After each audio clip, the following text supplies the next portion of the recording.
ਪਿਆਰੇ ਵਿਦਿਆਰਥੀਓ, ਅੱਜ ਅਸੀਂ 12ਵੀਂ ਜਮਾਤ ਦੀ ਇਲੈਕਟਿਵ ਪੰਜਾਬੀ ਦੀ ਪੁਸਤਕ ਆਪ ਬੀਤੀਆਂ ਦੇ ਵਿੱਚੋਂ ਗੁਰਬਖਸ਼ ਸਿੰਘ ਪ੍ਰੀਤਲੜੀ ਦੇ ਸਵੈ ਜੀਵਨੀ ਅੰਸ਼ ਮਨੁੱਖ ਨਾਲ ਮਨੁੱਖ ਦਾ ਮੇਲ ਜ਼ਿੰਦਗੀ ਦੀ ਮਹਾਨ ਘਟਨਾ ਹੁੰਦਾ ਹੈ ਦੇ ਪ੍ਰਸ਼ਨਾਂ ਉੱਤਰਾਂ ਦੇ ਬਾਰੇ ਵਿਚਾਰ ਚਰਚਾ ਕਰਾਂਗੇ। ਪਹਿਲਾ ਪ੍ਰਸ਼ਨ ਹੈ, ਗੁਰਬਖਸ਼ ਸਿੰਘ ਨੂੰ ਸਵਿਸ ਲੋਕਾਂ ਦੀਆਂ ਕਿਹੜੀਆਂ ਗੱਲਾਂ ਚੰਗੀਆਂ ਲੱਗੀਆਂ ਹਨ?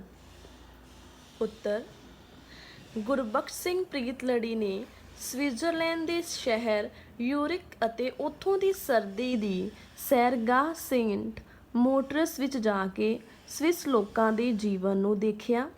ਉਸ ਨੂੰ ਸਵਿਸ ਲੋਕਾਂ ਦੇ ਜੀਵਨ ਦੀਆਂ ਬਹੁਤ ਸਾਰੀਆਂ ਗੱਲਾਂ ਜਿਹੜੀਆਂ ਸੀਗੀਆਂ ਉਹ ਪਸੰਦ ਆਈਆਂ ਸਨ। ਪਹਿਲੀ ਹੈ ਸਫਾਈ ਤੇ ਸਜਾਵਟ ਦੇ ਵਿੱਚ ਦਿਲਚਸਪੀ। ਯੂਰਿਕ ਸ਼ਹਿਰ ਦੀ ਸਫਾਈ ਅਤੇ ਆਪਣੇ ਮੇਜ਼ਬਾਨ ਦੇ ਘਰ ਦੀ ਸਫਾਈ ਤੇ ਸਜਾਵਟ ਦੇਖ ਕੇ ਉਹ ਮੋਹਿਆ ਗਿਆ। ਉਸ ਨੂੰ ਉਹਨਾਂ ਦੀ ਹੋਟਲ ਸੇਵਾ ਤੇ ਆਪਣੇ ਸ਼ਹਿਰ ਨੂੰ ਸੋਹਣਾ ਰੱਖਣ ਦੀ ਰੁਚੀ ਬਹੁਤ ਹੀ ਚੰਗੀ ਲੱਗੀ। ਦੂਸਰਾ ਪੁਆਇੰਟ ਹੈ ਮਨੁੱਖੀ ਵਿਤਕਰੇ ਰਹਿਤ, ਕਿ ਉੱਥੋਂ ਦੇ ਲੋਕ ਜਿਹੜੇ ਸੀਗੇ ਉਹਨਾਂ ਦੇ ਵਿੱਚ ਕਿਸੇ ਵੀ ਤਰ੍ਹਾਂ ਦਾ ਰੰਗ ਦੇ ਨਾਲ ਸੰਬੰਧਿਤ, ਜਾਤ ਪਾਤ ਦੇ ਨਾਲ ਸੰਬੰਧਿਤ ਕੋਈ ਵੀ ਭੇਦਭਾਵ ਜਿਹੜਾ ਸੀ ਨਹੀਂ ਕੀਤਾ ਜਾਂਦਾ ਸੀਗਾ, ਉਹ ਵਿਤਕਰੇ ਰਹਿਤ ਸਨ। ਤੀਸਰਾ ਹੈ ਸ਼ੁਭ ਇੱਛਾਵਾਂ ਦੇ ਨਾਲ ਭਰਪੂਰ। ਲੇਖਕ ਦੇ ਅਨੁਸਾਰ ਸਵਿਸ ਲੋਕਾਂ ਦੀ ਖੁਸ਼ਹਾਲੀ ਦਾ ਆਧਾਰ ਪਰਦੇਸੀਆਂ ਦੀ ਸ਼ੁਭ ਇੱਛਾ 'ਤੇ ਨਿਰਭਰ ਹੈ। ਸਵਿਸ ਲੋਕਾਂ ਦੀ ਸ਼ੁਭ ਇੱਛਾ ਤੇ ਸੇਵਾ ਹਰ ਮੁਲਕ ਤੋਂ ਯਾਤਰੂ ਖਿੱਚ ਲਿਆਉਂਦੀ ਹੈ। ਉੱਚਾ ਜੀਵਨ ਪੱਧਰ।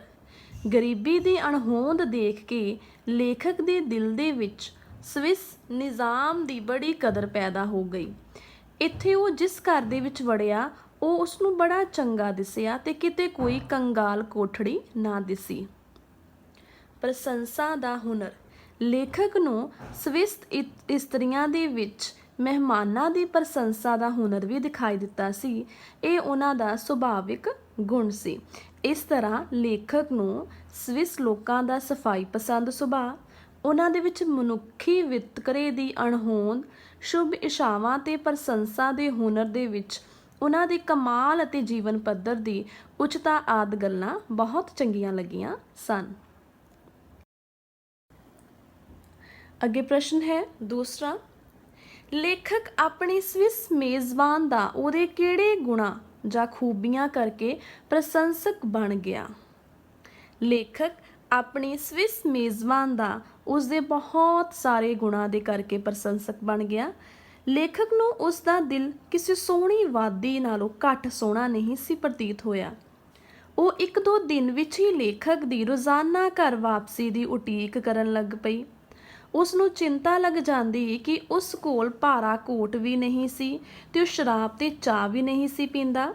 ਜਦੋਂ ਠੰਡ ਬਹੁਤ ਹੋ ਜਾਂਦੀ ਤਾਂ ਉਹ ਉਸ ਦਾ ਰਾਹ ਤੱਕਦੀ ਕਿ ਕਿਤੇ ਉਸ ਨਾਲ ਕੁਝ ਹੋ ਨਾ ਗਿਆ ਹੋਵੇ। ਉਹ ਰਾਤ ਦਾ ਖਾਣਾ ਲੇਖਕ ਦੇ ਨਾਲ ਖਾ ਕੇ ਬਹੁਤ ਖੁਸ਼ ਹੁੰਦੀ ਸੀ। ਰਾਤ ਨੂੰ ਜਦੋਂ ਉਸ ਦਾ ਲੇਖਕ ਦੇ ਕੋਲ ਬੈਠੇ ਰਹਿਣਾ ਲੰਮਾ ਹੁੰਦਾ ਗਿਆ, ਉਸ ਦਾ ਆਪਣੇ ਘਰ ਨੂੰ ਸਾਫ਼ ਤੇ ਸ਼ਿੰਗਾਰ ਕੇ ਰੱਖਣਾ ਵੀ ਲੇਖਕ ਨੂੰ ਬਹੁਤ ਚੰਗਾ ਲੱਗਾ। ਮੇਜ਼ਬਾਨ ਦਾ ਸੁਭਾਅ ਇੰਨਾ ਮਿਠਾਸ ਤੇ ਪਿਆਰ ਭਰਿਆ ਸੀ ਕਿ ਇੱਕ ਵਾਰੀ ਲੇਖਕ ਦਾ ਦਿਲ ਉਸਦੇ ਗਲ ਵਿੱਚ ਬਾਹਾਂ ਪਾਉਣ ਨੂੰ ਕੀਤਾ ਸੀ ਤੇ ਫਿਰ ਉਸਦਾ ਪਿਆਰ ਵੇਖ ਕੇ ਉਸਨੇ ਉਸ ਕੋਲ ਇੱਕ ਦਿਨ ਉਸਦੀ ਮਰਜ਼ੀ ਅਨੁਸਾਰ ਮਹਿਮਾਨ ਬਣ ਕੇ ਰਹਿਣਾ ਸਵੀਕਾਰ ਕਰ ਲਿਆ। ਤੇ ਇਹਨਾਂ ਸਾਰੇ ਉਹਦੇ ਗੁਣਾਂ ਦੇ ਕਰਕੇ ਜਿਹੜਾ ਸੀਗਾ ਲੇਖਕ ਉਸ ਦਾ ਪ੍ਰਸ਼ੰਸਕ ਬਣ ਗਿਆ।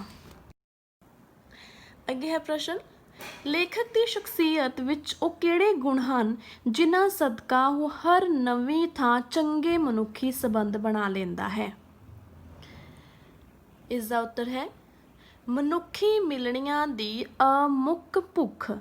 ਲੇਖਕ ਦੀ ਸ਼ਖਸੀਅਤ ਵਿੱਚ ਸਭ ਤੋਂ ਵੱਡਾ ਗੁਣ ਇਹੀ ਹੈ ਕਿ ਉਹਦੇ ਅੰਦਰ ਮਨੁੱਖ ਮਿਲਣੀਆਂ ਦੀ ਅਮੁੱਕ ਭੁੱਖ ਹੈ।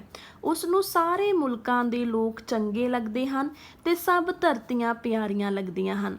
ਜਦੋਂ ਕਿਸੇ ਦੇ ਦਿਲ ਦਾ ਦਰ ਰਤਾ ਵੀ ਖੁੱਲ੍ਹਾ ਦਿਖਦਾ ਹੈ ਤਾਂ ਉਸਦੀ ਰੂਹ ਉੱਡ ਕੇ ਉਸਦੇ ਅੰਦਰ ਜਾਣ ਲਈ ਫੜਫੜਾਉਣ ਲੱਗ ਪੈਂਦੀ ਹੈ। ਉਸਦੀ ਸ਼ਖਸੀਅਤ ਦਾ ਅਜਿਹਾ ਪ੍ਰਭਾਵ ਉਸਦੀ ਸਵਿਸ ਮੇਜ਼ਬਾਨ ਉੱਤੇ ਡੂੰਘਾ ਅਸਰ ਪਾਉਂਦਾ ਹੈ। ਪਿਆਰ, ਮਿਠਾਸ ਤੇ ਸੁਹਿਰਦਤਾ ਨਾਲ ਭਰਪੂਰ। ਲੇਖਕ ਦੀ ਸ਼ਖਸੀਅਤ ਪਿਆਰ, ਮਿਠਾਸ ਦੇ ਨਾਲ ਭਰਪੂਰ ਹੈ। ਉਹ ਆਪਣੇ ਮੇਜ਼ਬਾਨ ਨੂੰ ਕਹਿੰਦਾ ਹੈ, ਐਡੀ ਮਿੱਠੀ ਮੇਜ਼ਬਾਨ ਦੀ ਕਿਹੜੀ ਗੱਲ ਮੈਂ ਮੋੜ ਸਕਦਾ ਹਾਂ, ਜਿੱਥੋਂ ਪਤਾ ਚੱਲਦਾ ਹੈ ਕਿ ਉਹ ਬਹੁਤ ਹੀ ਮਿਠਾਸ, ਪਿਆਰ ਦੇ ਨਾਲ ਸੰਬੰਧਿਤ ਹੈ। ਸੁਹਜ ਪ੍ਰੇਮੀ। ਲੇਖਕ ਸਫਾਈ ਤੇ ਸੁਹਜ ਪ੍ਰੇਮੀ ਹੈ। ਉਸ ਨੂੰ ਜਿੱਥੇ ਵੀ ਸਫਾਈ ਤੇ ਸਜਾਵਟ ਦਿਸਦੀ ਹੈ ਉਹ ਉਸ ਦੀ ਪ੍ਰਸ਼ੰਸਾ ਕਰਦਾ ਹੈ। ਇਸ ਤਰ੍ਹਾਂ ਉਹ ਹਰ ਥਾਂ ਆਪਣੇ ਚੰਗੇ ਸੰਬੰਧ ਬਣਾ ਲੈਂਦਾ ਹੈ। ਇਸ ਤੋਂ ਬਿਨਾਂ ਉਸ ਦਾ ਦ੍ਰਿਸ਼ਟੀਕੋਣ ਸਿਹਤਮੰਦ ਵੀ ਹੈ। ਉਹ ਮਨੁੱਖਾਂ ਤੇ ਦੇਸ਼ਾਂ ਦੇ ਵਿੱਚ ਹੱਦਬੰਦੀਆਂ ਪਸੰਦ ਨਹੀਂ ਕਰਦਾ। ਉਸ ਨੂੰ ਮਨੁੱਖੀ ਸੰਬੰਧਾਂ ਦਾ ਵੀ ਚੌਖੀ ਸਮਝ ਹੈ। ਆਪਣੇ ਸ਼ਖਸੀਅਤ ਦੇ ਇਹਨਾਂ ਗੁਣਾਂ ਦੇ ਕਰਕੇ ਉਹ ਜਿੱਥੇ ਵੀ ਜਾਂਦਾ ਉੱਥੇ ਚੰਗੇ ਮਨੁੱਖੀ ਸੰਬੰਧ ਬਣਾ ਲੈਂਦਾ ਹੈ। ਮਨੁੱਖ ਨਾਲ ਮਨੁੱਖ ਦਾ ਮੇਲ ਜ਼ਿੰਦਗੀ ਦੀ ਮਹਾਨ ਘਟਨਾ ਹੁੰਦਾ ਹੈ। ਸਵੈ ਜੀਵਨੀ ਅੰਸ਼ ਵਿੱਚ ਲੇਖਕ ਨੇ ਬੜੀਆਂ ਭਾਵਪੂਰਤ ਟਿੱਪਣੀਆਂ ਕੀਤੀਆਂ ਹਨ। ਇਹਨਾਂ ਤੋਂ ਉਸ ਦੀ ਸ਼ਖਸੀਅਤ ਉੱਤੇ ਹੀ ਕੀ ਝਾਤ ਪੈਂਦੀ ਹੈ। ਪਹਿਲਾ ਹੈ, ਗੁਰਬਖਸ਼ ਸਿੰਘ ਦੀ ਹੇਠ ਦਿੱਤੀ ਟਿੱਪਣੀ ਤੋਂ ਪਤਾ ਲੱਗਦਾ ਹੈ ਕਿ ਉਹ ਸਾਂਝੀ ਤੇ ਆਪਸੀ ਵਿਸ਼ਵਾਸ ਭਰੀ ਦੁਨੀਆ ਦਾ ਸੁਪਨਾ ਲੈਣ ਵਾਲਾ ਹੈ।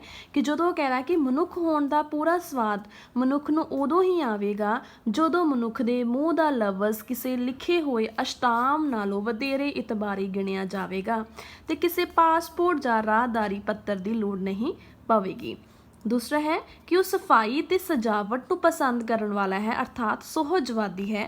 ਜਦੋਂ ਕਹਿੰਦੇ ਨੇ ਕਿ ਕਿਸੇ ਨੇ ਸੱਚ ਹੀ ਆਖਿਆ ਹੈ ਕਿ ਸੋਹਣੇ ਕੱਪੜੇ ਪਾਉਣ ਵਾਲੇ ਲੋਕ ਇੰਨਾ ਖਰਚ ਸਿਰਫ ਆਪਣੇ ਸ਼ੌਂਕ ਲਈ ਨਹੀਂ ਕਰਦੇ, ਜਿੰਨਾ ਦੂਜਿਆਂ ਦੀਆਂ ਅੱਖਾਂ ਦੇ ਵਿੱਚ ਚੰਗਾ ਲੱਗਣ ਦੇ ਲਈ।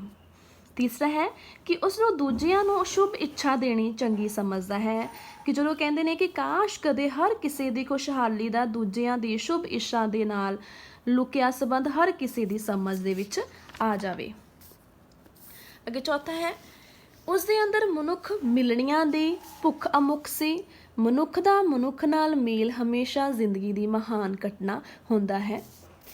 ਅੱਗੇ ਹੈ, ਉਹ ਵਿਸ਼ਵਾਸ ਸੀ, ਉਸ ਦਾ ਵਿਸ਼ਵਾਸ ਸੀ ਕਿ ਪਿਆਰ ਦੀ ਝਾਤੀ ਮਨੁੱਖ ਨੂੰ ਹੋਰ ਦਾ ਹੋਰ ਬਣਾ ਦਿੰਦੀ ਹੈ। ਕਿ ਜਦੋਂ ਇਹ ਕਹਿੰਦੇ ਨੇ ਕਿ ਪਰ ਤੁਹਾਡੇ ਦਿਲ ਦੇ ਅਣਮਿੱਟੇ ਦਰਾਂ 'ਚੋਂ ਮੈਂ ਤੁਹਾਡੀ ਰੂਹ ਉੱਤੇ ਝਾਕ ਲਿਆ ਹੈ ਤੇ ਜਦੋਂ ਕੋਈ ਐਉਂ ਝਾਕੇ ਦੁਨੀਆ ਦਾ ਹੋਰ ਹੀ ਦਿਸਣਾ ਅਵਸ਼ ਹੋ ਜਾਂਦਾ ਹੈ। ਲੇਖਕ ਅਨੁਸਾਰ ਮਨੁੱਖ ਨੂੰ ਮਨੁੱਖ ਹੋਣ ਦਾ ਸਵਾਦ ਕਦੋਂ ਆਵੇਗਾ, ਇਸ ਪਾਠ ਦੇ ਆਧਾਰ ਤੇ ਦੱਸੋ। ਲੇਖਕ ਦੱਸਦਾ ਹੈ ਕਿ ਜਦੋਂ ਉਸ ਨੂੰ ਇੱਕ ਵਾਰੀ ਜਰਮਨੀ ਤੋਂ ਨਿਕਲ ਕੇ ਮੁੜ ਜਰਮਨੀ ਦੇ ਵਿੱਚ ਦਾਖਲ ਹੋਣਾ ਪਿਆ ਸੀ ਤਾਂ ਉਸ ਨੂੰ ਰਾਹਦਾਰੀ ਲੈਣ ਵਿੱਚ ਕੋਈ ਖਾਸ ਮੁਸ਼ਕਿਲ ਨਹੀਂ ਸੀ ਆਈ। ਉਹ ਦੱਸਦਾ ਹੈ ਕਿ ਵੱਡੀ ਲੜਾਈ ਸ਼ੁਰੂ ਹੋਣ ਤੋਂ ਪਹਿਲਾਂ ਰਾਹਦਾਰੀ ਪੱਤਰ ਲੈਣੇ ਇਸ ਤੋਂ ਵੀ ਸੌਖੇ ਸਨ। ਇਸ ਗੱਲ ਦਾ ਜ਼ਿਕਰ ਕਰਦਿਆਂ ਹੋਇਆ ਉਹ ਚਾਹੁੰਦਾ ਹੈ ਕਿ ਸਾਰੀ ਦੁਨੀਆ ਹੀ ਹਰ ਕਿਸੇ ਦਾ ਦੇਸ਼ ਹੋਣੀ ਚਾਹੀਦੀ ਹੈ, ਕਿਉਂਕਿ ਮੁਲਕਾਂ ਦੀਆਂ ਸਰਹੱਦਾਂ ਉੱਤੇ ਪੁਲਿਸ ਦਾ ਪ੍ਰਮਾਣ ਪੱਤਰ ਦਿਖਣਾ ਤੇ ਸਮਾਨ ਫੋਲਣਾ ਮਨੁੱਖ ਵਿੱਚ ਘਟੀਆ ਹੋਣ ਦਾ ਅਹਿਸਾਸ ਪੈਦਾ ਕਰਦਾ ਹੈ। ਇਸ ਵਿਚਾਰ ਦੇ ਪ੍ਰਸੰਗ ਦੇ ਵਿੱਚ ਹੀ ਉਹ ਕਹਿੰਦਾ ਹੈ ਕਿ ਮਨੁੱਖ ਨੂੰ ਮਨੁੱਖ ਹੋਣ ਦਾ ਪੂਰਾ ਸਵਾਦ ਤਾਂ ਹੀ ਆਵੇਗਾ ਜੇਕਰ ਉਸਦੇ ਮੂੰਹੋਂ ਕਹੇ ਹੋਏ ਸ਼ਬਦ ਹੀ ਕਿਸੇ ਸਰਕਾਰੀ ਕਾਗਜ਼ ਉੱਪਰ ਸਹੁੰ ਚੁੱਕ ਕੇ ਲਿਖੇ ਸ਼ਬਦਾਂ ਦੇ ਨਾਲੋਂ ਵਧੇਰੇ ਇਤਬਾਰਯੋਗ ਸਮਝੇ ਜਾਣਗੇ ਤੇ ਉਸ ਨੂੰ ਬਿਨਾਂ ਰੋਕ ਟੋਕ ਇੱਕ ਮੁਲਕ ਤੋਂ ਦੂਜੇ ਮੁਲਕ ਦੇ ਵਿੱਚ ਦਾਖਲ ਹੋਣ ਦਿੱਤਾ ਜਾਵੇਗਾ। ਇਹ ਸਾਰੇ ਪ੍ਰਸ਼ਨ ਜਿਹੜੇ ਨੇ ਮਨੁੱਖ ਨਾਲ ਮਨੁੱਖ ਦਾ ਮੇਲ ਜ਼ਿੰਦਗੀ ਦੀ ਮਹਾਨ ਘਟਨਾ ਹੁੰਦਾ ਹੈ। ਇਹਨਾਂ ਪ੍ਰਸ਼ਨਾਂ ਦੇ ਬਾਰੇ ਜਿਹੜੇ ਇੱਕ ਨੰਬਰ ਪ੍ਰਸ਼ਨਾਂ ਤੋਂ ਇਲਾਵਾ ਜਿਹੜੇ ਵੱਡੇ ਪ੍ਰਸ਼ਨ ਬਣਦੇ ਸੀ ਉਹਨਾਂ ਦੇ ਬਾਰੇ ਅੱਜ ਮੈਂ ਤੁਹਾਨੂੰ ਦੱਸਿਆ ਹੈ ਤੇ ਤੁਸੀਂ ਜਿਹੜਾ ਨਾਲ ਹੀ ਇਹਨੂੰ ਆਪਣੀ ਕਿਤਾਬਾਂ ਦੇ ਉੱਤੇ ਕਾਪੀਆਂ ਦੇ ਉੱਤੇ ਜਿਹੜਾ ਇਹਨੂੰ ਨੋਟ ਕਰ ਲਿਓ। ਧੰਨਵਾਦ।